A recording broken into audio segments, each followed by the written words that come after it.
کاش وہ رات کبھی میری زندگی میں نہ آتی اور نہ مجھے اس عذاب کا سامنا کرنا پڑتا. میں تو ساری زندگی اپنے آپ سے بھی شاید آنکھ نہ ملا سکوں. کیا وہ میری پہلی خطا تھی؟ مجھے تو اندازہ ہی نہیں ہوا کب میں کیا سے کیا بن گیا، اور جب مجھے ہوش آیا اس وقت تو بہت دیر ہو گئی تھی. کاش وہ میری زندگی میں پہلے آ جاتی تو شاید میں برباد ہونے سے بچ جاتا. لیکن اب میری زندگی میں کاش کے سوا کچھ نہیں رہا تھا. میرا نام ہارون ہے. میرا تعلق ایک مڈل کلاس فیملی سے تھا. میں بچپن سے ہی بہت خوبصورت تھا. گورا چٹا اور تیکھے نین نقش والا بچہ تھا. میری ماں مجھ سے سب سے زیادہ پیار کرتی تھی. میری بلائیں لیتی اور ناز نخرے اٹھاتی تھکتی نہیں تھی. میرے ابا حکیم تھے. حکمت ہمارا خاندانی پیشہ نہیں تھا، مگر ابا نے اپنے شوق کی خاطر یہ پیشہ اپنایا تھا. دراصل میرے ابا گاؤں میں رہتے تھے. انہوں نے گاؤں کے بڑے پرانے اور تجربہ کار حکیم سے ہی حکمت سیکھی تھی. انہوں نے اس حکیم کی شاگردی میں پورے 7 سال لگائے. جب ان سے ہر چیز سیکھ لی اور ان کی شاگردی میں رہتے ہوئے خود بھی کامیاب تجربہ کر لیا، اس کے بعد ابا نے گاؤں میں ہی اپنا چھوٹا سا دوا خانہ گھر کی بیٹھک میں بنا لیا تھا. گھر میں دادا دادی اور ابا کے علاوہ ان کے 2 بھائی اور ایک بہن بھی رہتی تھی. ابا سب سے بڑے تھے. جب انہوں نے اپنا دوا خانہ کھولا تو دادا نے انہیں کافی سپورٹ کیا تھا. ان کے ہاتھ میں شفا تھی. ان کی بنائی ہوئی دوائیوں سے لوگ ٹھیک ہو جاتے تھے.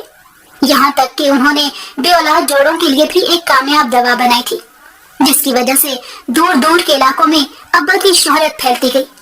یہاں تک کہ لوگ نہ صرف دور دراز کے گاؤں بلکہ شہروں سے بھی ابا کے پاس دوا لینے آتے تھے. پھر دادی کی خواہش پر ابا نے میری اماں سے شادی کر لی. یوں تو میری اماں رشتے میں ابا کی کزن ہی لگتی تھی، مگر شادی سے پہلے دونوں نے ایک دوسرے کو دیکھا تک نہیں تھا. اس کے باوجود دونوں نے ایک خوبصورت اور اچھی زندگی کی شروعات کی. اماں نے اپنا گھر سنبھال لیا اور ساتھ ساتھ ابا کے دوا خانے میں بھی ان کا ہاتھ بٹانے لگی. ابا جو نسخے تیار کرتے اماں ان دواؤں کی تیاری میں ابا کا ساتھ دیتی تھی. اس طرح تھوڑی بہت حکیمی اماں کو بھی سمجھ آنے لگی. یہاں تک کہ گاؤں کی عورتیں اپنے ذاتی اور پیچیدہ مسائل کے لیے اماں کے پاس آتی تھی. اماں ان سے پوچھ کر سب کچھ نوٹ کر لیتی اور پھر ابا کو بتا کر انہیں دوا دے دیتی تھی. اس لیے عورتیں بھی بطور حکیم ابا کو بہت پسند کرتی تھی، کیونکہ وہ اب پردے میں رہتے ہوئے ایک اچھی دوا حاصل کر لیا کرتی تھی. دادا دادی بھی بڑے خوش تھے کہ دونوں میاں بیوی ساتھ مل کر گھر اور دوا خانے کا کام چلا رہے تھے. پھر ابا کے دونوں بھائیوں کی شادیاں بھی ہو گئی. میری پھپھو سب سے چھوٹی تھی. تینوں بھائیوں کے آنے کے بعد پھپھو کی بھی منگنی کر دی گئی. اس سارے عرصے میں 2 سال نکل گئے تھے، لیکن ابا کی ہاں اولاد نہیں ہوئی تھی. تب کچھ لوگوں نے یہ باتیں بنانا شروع کر دی کہ حکیم صاحب بے اولاد جوڑوں کا علاج کرتے ہیں اور خود ان کے گھر میں اولاد نہیں ہے. اس بات پر ابا کا دل تو دکھتا تھا، مگر وہ یہ بھی جانتے تھے کہ انسان صرف اسباب تلاش کرتا ہے، باقی ہر شے تو اللہ کے ہاتھ میں ہے، اور اللہ کی ہاں دیر ہے اندھیر نہیں. بس اسی بات پر ابا کا یقین تھا اور انہوں نے یقین کا دامن کبھی ہاتھ سے چھوٹنے نہیں دیا. سال بھر اور بیت گیا. دونوں چچا کے ہاں ایک بچہ پیدا ہو گیا تھا، مگر اماں ابا کی گود خالی تھی. ابا کے سامنے تو چونکہ کوئی کچھ کہنے کی ہمت نہیں رکھتا تھا، مگر اماں کو دبی دبی باتیں سنائی جاتی تھی. یہ بات اماں نے دل پر لے لی اور چپ چپ رہنے لگ گئی تھی. گھر کے کام اور ابا کا ہاتھ بٹانے کے علاوہ اماں نے کہیں آنا جانا چھوڑ دیا تھا. پھر ایک وقت ایسا آیا جب اماں نے علاج کے لیے آنے والی عورتوں سے ملنا بھی کم کر دیا. اکثر طبیعت کا بہانہ بنا کر وہ گھر میں آنے والی عورتوں کو منع کر دیتی تھی، جس کی وجہ سے عورتیں ابا کے پاس جانے لگ گئیں. میری دادی بہت اچھی تھی. انہوں نے اماں کو سمجھانے کی بہت کوشش کی، مگر اماں کا دل نہیں سمجھتا تھا اور نہ ہی سنبھلتا تھا. ایسے ہی کچھ عرصہ اور گزر گیا. دوسری طرف ابا کو 2-3 شہروں سے یہ آفر آ رہی تھی کہ وہ اپنا دوا خانے کا پورا سیٹ اپ شہر میں منتقل کر دیں، کیونکہ ان کے پاس آنے والے مریضوں کی تعداد بھی بڑھتی جا رہی تھی اور شہر میں کام کرنے والے کچھ حکیم ابا سے شاگردی بھی لینا چاہتے تھے. گاؤں والوں کی عجیب نظروں اور دبی دبی باتوں کی وجہ سے ابا نے شہر میں منتقل ہونے کا سوچنا شروع کر دیا، اور ابا کی یہ سوچ اماں کی وجہ سے بھی تھی. کیونکہ وہ جانتے تھے کہ اگر اماں ایسے ہی گاؤں میں رہی اور لوگوں کی باتیں سنتے رہیں تو پتہ نہیں ان کی صحت پر بھی کیا اثر پڑے گا۔ پھر ابا نے تقریباً ارادہ بنا لیا تھا شہر جانے کا، مگر اچانک سے اللہ کی رحمت ہو گئی۔ اس خبر نے پورے گھر میں خوشی کی لہر دوڑا دی، خاص طور پر اماں بے حد خوش تھی۔ شادی کو 5 سال گزر گئے تھے، اس کے بعد اولاد جیسی نعمت کی خوشخبری ملنا بہت بڑی بات ہے۔ یہاں تک کہ گاؤں میں بھی جس جس کو پتہ چلتا گیا وہ بھی مبارک دینے گھر پہ آتے تھے۔ تب دادا دادی نے ابا کو شہر جانے سے روک لیا کہ شہر میں بہو اکیلی رہے گی تو اس کا خیال کون رکھے گا۔ پہلے ابا نے سوچا کہ وہ اکیلے ہی شہر چلے جاتے ہیں اور جب بچے کی ولادت ہو جائے گی تو اماں کو بھی اپنے ساتھ لے جائیں گے، مگر اس بات پر کوئی بھی راضی نہیں ہو رہا تھا۔ خاص طور پر دادی اپنے پوتا یا پوتی کے ساتھ کچھ وقت گزارنا چاہتی تھی۔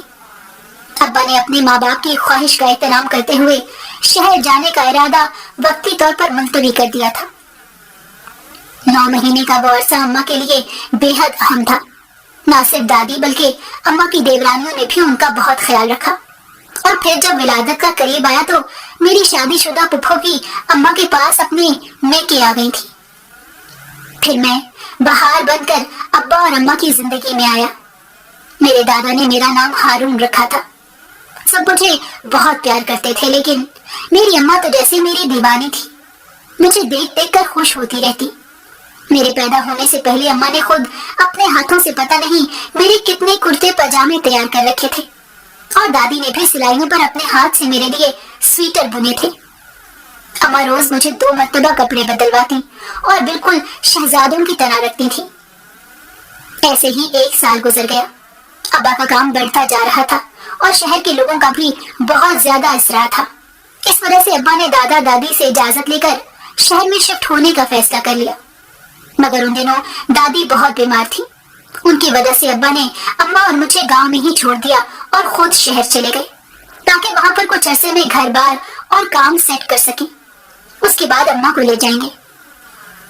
ابا کا ارادہ تھا کہ وہ دادا اور دادی کو بھی اپنے ساتھ شہر لے جائیں گے، کیونکہ دونوں ہی اکثر بیمار رہنے لگے تھے۔ تو ابا سوچتے تھے کہ کسی بڑے اسپتال میں ان کا علاج کروانا چاہیے۔ اسی سوچ کے پیش نظر ابا نے شہر جانے کے 3 مہینے بعد ہی دادا دادی اور اماں کو شہر بلا لیا تھا۔ شہر میں ابا نے جو گھر خریدا تھا وہ گاؤں کے گھر سے تو بہت خوبصورت تھا، لیکن اتنا بڑا نہیں تھا جتنا بڑا گھر ہمارا گاؤں میں تھا۔ دوسرا، دادا دادی کو شروع سے ہی گاؤں میں رہنے کی عادت تھی۔ وہاں کی کھلی اور پاک صاف فضا میں سانس لینے کی عادت تھی۔ وہ بڑی جلدی شہر کی زندگی سے اکتا گئی اور 2 مہینے میں ہی گاؤں واپس چلے گئے۔ وہاں جانے کے کچھ عرصے بعد ہی دادی کا انتقال ہو گیا۔ دادا اکیلے رہ گئے تھے، لیکن اب وہ اپنے باقی دونوں بیٹوں اور ان کی اولاد کے ساتھ ہی گاؤں میں رہنا چاہتے تھے۔ دوسری طرف میں نے اسکول جانا شروع کر دیا تھا۔ میرا رنگ روپ بچپن سے ہی بہت نکھرا اور خوبصورت تھا۔ کبھی کبھی اماں مجھے اپنی لپسٹک لگا کر اپنا گوٹے والا دوپٹہ اڑا دیتی، کیونکہ اماں کے دل میں بیٹی کی خواہش بہت زیادہ تھی۔ مگر میرے بعد اماں ابا کے ہاں کوئی اولاد نہیں ہوئی، تو اماں بیٹی کا یہ شوق مجھے سجا سنوار کے ہی پورا کر لیتی تھی۔ اس بات پر ابا بڑا ہنستے تھے، لیکن اماں کو روکتے نہیں تھے۔ اور پھر جب میں 7 سال کا ہو گیا تو اماں نے ایسا کرنا بالکل چھوڑ دیا تھا، کیونکہ وہ نہیں چاہتی تھی کہ میں ذہنی طور پر 2 حصوں میں بٹ جاؤں۔ مگر مجھے لڑکیاں بہت اچھی لگتی تھی۔ اسکول اور محلے میں میری دوستی بھی زیادہ تر لڑکوں کی بجائے لڑکیوں سے تھی۔ ایسا ہونے کی ایک وجہ یہ بھی تھی کہ میں بہت نازک مزاج تھا، لڑکیوں کی طرح بات بات پر رو دیتا تھا۔ ذرا سی چوٹ لگتی تو اسے لے کر ہی بیٹھ جاتا تھا، جس کی وجہ سے میرے ہم عمر لڑکے میرا بہت مذاق اڑاتے تھے۔ پھر میں نے آہستہ آہستہ لڑکوں سے دور رہنا شروع کر دیا۔ مجھے میرے مزاج کے مطابق لڑکیوں میں اٹھنا بیٹھنا اچھا لگتا تھا۔ محلے میں یہ سلسلہ تو میرے 10-12 سال کی عمر تک چلتا رہا، مگر اس کے بعد ساری لڑکیوں نے گلی میں کھیلنا بند کر دیا جو میری عمر کی تھی، جن کے ساتھ کھیلتے ہوئے میں بڑا ہوا تھا۔ جن گھروں میں اماں اور میرا آنا جانا تھا وہاں میں اب بھی جایا کرتا تھا، مگر کوئی بھی مجھے کسی لڑکی کے ساتھ کھیلنے نہیں دیتا تھا۔ ان کا خیال تھا کہ ہم بڑے ہو رہے ہیں، اس لیے اب ہمیں ایک ساتھ کھیلنا کودنا نہیں چاہیے۔ مجھے یہ بات اچھی نہیں لگتی تھی، لیکن میں کچھ کر نہیں سکتا تھا۔